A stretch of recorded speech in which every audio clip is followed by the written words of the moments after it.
கோவையில் நேற்று மாலை திடீரென வீசிய சூறாவளி காற்று மற்றும் பலத்த மழையால் துடியலூர், வடமதுரை, தடாகம் சாலையில் உள்ளிட்ட புறநகர் பகுதிகளில் பரபரப்பு ஏற்பட்டது.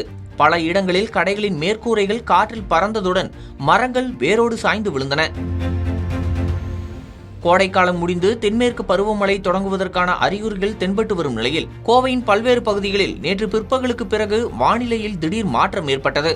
மாலை நேரத்தில் கருமேகங்கள் சூழ்ந்த நிலையில் எதிர்பாராத விதமாக பலத்த சத்தத்துடன் சூறாவளி காற்று வீசத் தொடங்கியது.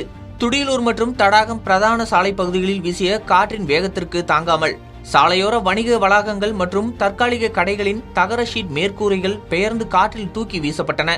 இதனால் அப்பகுதியில் இருந்த பொதுமக்கள் அதிர்ச்சி அடைந்து பாதுகாப்பான இடங்களுக்கு ஓடி தஞ்சமடைந்தனர். தடாகம் சாலை பகுதியில் காற்றின் வேகம் அதிகமாக இருந்ததால் பல மரங்கள் வேரோடு சாய்ந்ததுடன் சில இடங்களில் மின்கம்பங்களும் சேதமடைந்து மின் விநியோகம் பாதிக்கப்பட்டது.